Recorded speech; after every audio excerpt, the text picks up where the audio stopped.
Hey everybody, Brent back with another edition of Near Mint Musings. Ahoy! Welcome back to the channel. Appreciate you tuning in. So I have got a pre-war pickup extravaganza, cornucopia, showcase, whatever you want to call it. These are some random things that I've picked up over the last few months, pretty much dating back to the beginning of the year. And I've really just been sleeping on catching up with my pre-war pickups. And I figured today would be fun because there's a lot of variety in what I'm going to show you today and a couple things that maybe you haven't seen before. There will be a heavy focus on my guy, Walter Johnson, AKA the Big Train. You see him there in the picture in the middle. So I'll have about 3 or 4 items that pertain to him, as well as some other random stuff. So I'm gonna stop gabbing and let's get into it. So, like any video, I like to start off with a little romance. And these are, everybody's clicking off right now. These are the 1910 Roth and Langley postcards. And these are fun because, again, these are from 1910. These were I really don't know. I tried to do some research on them and some description. They're, kind of the equivalent of like a Valentine's Day kind of a thing, just, showing a big thing back in the late 1800s, early 1900s is having the ladies dress up in athletic gear, whether it be like, there's like a whole series of tobacco cards where they're wearing like jockeys uniforms, and you'll see some other old, 19th century cards if they're wearing, different uniforms of different sports. And as you can see here, she's dressed up in a baseball outfit, and this one's called The Game. It's always cool to have the little actual postcard. This is stamped from October, let me see if I get the date on there, 14th, 8 p.m., 1910 in Montana, maybe? Yeah. Cool. How cool is that? A little history right there. So this is the first one I have. And then I have a second one that's called Batter Up from the same series. These were a lot of fun. And if you want an old pre-war piece of baseball history, obviously there's no players on here. These cost me $3 each. So you can find these for super cheap. And I just love the history and they're just really quirky and fun. I mean, that's cool. That was really neat. Man, people could write back then. Look at that. That's cool. So those are the 1910 Roth and Landry postcards. Second, non-sports. These are the E252 Wilbur's Cocoa Soldiers of the Allies. Did you get all that? So first we have America. These are from 1918, so these are going to be an homage to the troops from World War I, the Great War at the time. Over the top with Wilbur's Cocoa, Soldiers of the Allies. You can see there were 6 countries that were represented with the Allies. This is America. Obviously beat up in the back, but presents pretty dang well in the front. And then here we have my heritage, bonny old Scotland. How cool is this guy? You can read more of the back. It's stained probably from cocoa. I don't know, or maybe it was in a book. In cap and kilt of gayest plaid, this Highland laddie joins the fray. He marches on with fearless stride to fight for life and liberty. And what they recommended you could do, you could score. So right in the middle right there, where it says score here, you cut, and then you cut around them, and you kind of have like a diorama kind of a thing. Obviously, that's not what I'm going to do, but that's what many would. But again, these are really cool. Didn't set me back very much at all. Cool piece of history. Gonna get modern here with a old school homage. I don't know how many of you are familiar with the company Helmar, but they do an amazing job of recreating old style tobacco and other pre-war type cards, and do a lot of great artistry, and they're great quality. This is obviously a Tricky Red T03. Man, I gotta put it back here. Thing's larger. Of my man Walter Johnson. I mean, just look at this. I mean, and the stock is thick. Look at that. How great is this? And then they put their unique back on here. This is from 2012. So they don't make too many of these, and they will sell them on eBay randomly. So you have to I would just put Helmars, or they also do Sporting Life is another one you'll see. Sporting Life is done by these guys too. They're going to be more of the tobacco size cards. But this is his homage to the T3 Tricky Red. I thought that was fantastic. Beautiful card. All right, so now we're going to get into the Walter Johnsons, as you see. And I have a couple. I've been really looking at old photographs, like authentic, AP press photographs of Walter Johnson. And I picked up a couple recently of him in his off-the-field life. A couple of these are after he retired. I have one that shows him doing, some publicity stuff. Actually, that's the first one I'm going to show you. This is just a fantastic photo. I'll read the back to describe what's going on here, but obviously they are posing to sacrifice this turkey for probably an upcoming Thanksgiving dinner. The back reads, let's see, the Dodge twins are all set for Thanksgiving. That was the headline. Washington, D.C., Beth and Betty Dodge, the well-known twins of the stage world, being presented with a fat gobbler for their Thanksgiving table by Walter Johnson, manager of the Washington Senators Baseball Club. And this is dated, it's kind of blurred here. It's 1930. Yeah, 1930. So that's the first one I picked up. And then the second one's really neat. So Walter Johnson was, before he was a baseball player and after he was a baseball player, was a farmer. He was born in Kansas on a farm and retired in Virginia as a farmer. So here is a photo of Walter and his son and their wolf-like dog. And he's posing here showing his son probably one of his pitching grips. Actually, he is, because I'll describe it on the back here.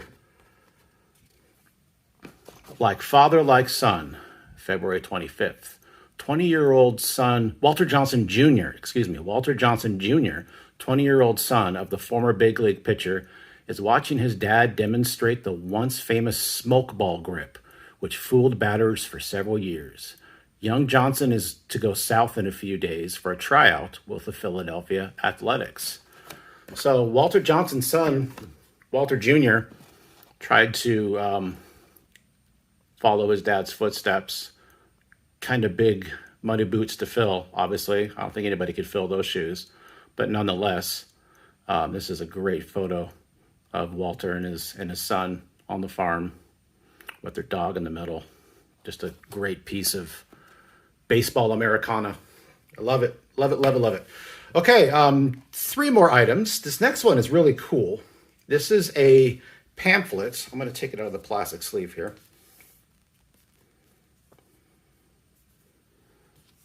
This is a pamphlet that has Walter Johnson and Ty Cobb.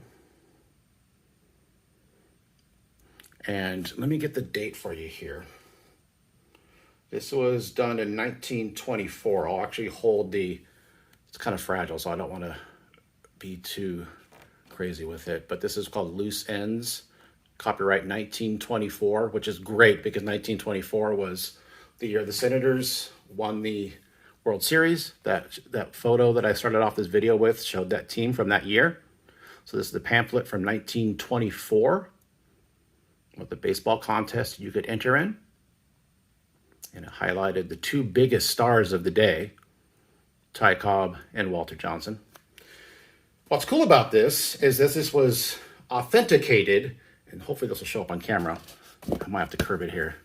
To whom it may concern, this is to certify this Walter Johnson Ty Cobb pamphlet advertisement originated from the scrapbooks of my grandfather, Walter Johnson, and was a personal possession of his. Signed by Henry W. Thomas.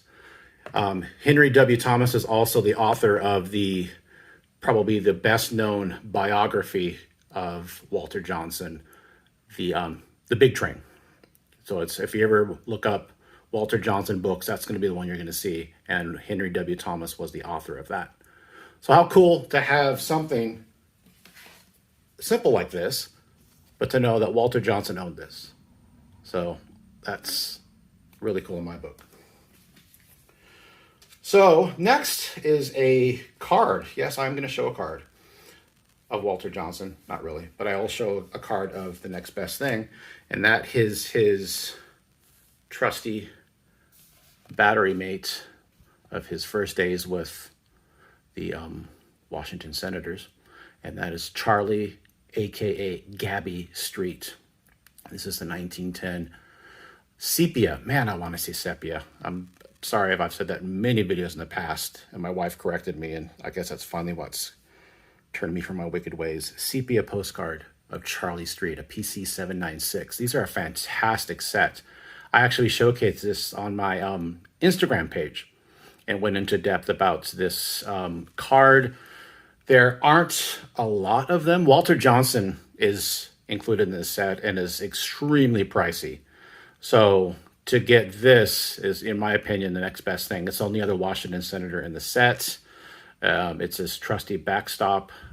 Charlie Gabby Street was well known for his publicity stunt. I think it was in 1908 where he caught a ball dropped from the top of the Washington Monument. That was kind of what he was famous for. He would go on to play for another, oh gosh, I think 15 years. Then he would manage for 9. Charles Gabby Street. The back of this postcard is just, your atypical postcard. But this is a fantastic looking set. The other pricey card in the set is Christy Mathewson. So here's the 1910 sepia postcard of Charlie Gabby Street. Just a beautiful, beautiful postcard. All right, so this next pickup I actually got a few months ago, and it's something that's been on my Walter Johnson radar for a long time. And I know other pre-war collectors out there have been blessed to add this to their collections over the years, and I am proud to say I now own a B-18 1914 blanket of Walter Johnson. These were included in the Egyptienne, I don't know if I'm saying that right, Egyptienne straight cigarettes back in 1914. They were folded up into the packets. There were 90 of them, 90 different players. A lot of these blankets, you'll still see the folds in them. Crazy, right? For being so old, for being like 108 years old. In the back is the same photo. Here, let me try to hold this a little better so you can see it. Just without the name. You can see the cut on the right here is a little off. But, I mean, this is in really good condition. You'll have a little pin prick, because obviously this is, these are felt. So, cloth put up on somebody's, bulletin board or whatever. Got a hole right here. And looks like a hole right there. So it looks like they used multiple pins to hold this up back in the day. But overall, I mean, it's really clean. Just a great example of a B-18 1914 blanket. So really happy to add that to the collection. And then the last pickup I got was something that I wasn't really looking for. I knew they existed. I saw one of John Mangini's videos recently or in the past where he showed off a couple of these, and these are the 1910-12 Sweet Caporal pins. This is the small letter version. This is actually the less rare of the two. There is a large letter version where you'll have his name at the bottom, and the script where it says the team will be a little bit bigger. These are small though. I mean, look at, comparison. These are not big, thumb for scale. There's the back. It might be kind of hard to read. But I'm really happy to add this to the Walter Johnson collection. It's a good two. I don't, I'm not much into pin grading. I'm imagining it's because the back is kind of beat up, but that's okay. For many of you, pre-war collectors, the back, sometimes you can get a poor grade and a decent price. The front can present amazingly well just because there's maybe paper loss or something else on the back. But this is a fun little pickup. Little meaning in stature, but not little in significance for me. So there you have it. Is my recent pre-war showcase pickups. Quite a few things to show off there. Glad I got caught up and were able to show these to you. Let me know what you think. A lot of random stuff. A lot of variety for you today from the pre-war bygone era. So I appreciate you all watching. I am very happy to be able to show these things. I'll be showing some more of my Walter Johnsons. I really haven't shown much of my Walter Johnson collection. I've shown a few pieces back in the day, but I'm really going to dive into my pieces, maybe just do a video for each piece that I have and kind of just, talk about it and reminisce about the most amazing pitcher that ever played the game and kind of give some stories with him, maybe to go along with, some items in my collection that I can show. So that's a plan. So don't hold me to it because, life is busy and it gets crazy, but I don't want to, but that's the plan, is to show some more Walter Johnsons. I actually have a Walter Johnson, it might even be arriving today. It was supposed to arrive yesterday. I got it reholdered from SGC. I bought it last fall and it came cracked. And the seller reimbursed me roughly the amount of money that it would cost to send it to SGC to get reholdered. And that's coming back, I believe, today. So if that does, I will make a video on that one piece, but it's a big piece for me for the Walter Johnson collection. So I'm really excited about that. So maybe I'll use that as my kickoff for my Walter Johnson videos. So anyways, I appreciate you all. Thanks for watching. Hope you have a great weekend and we'll talk to you soon.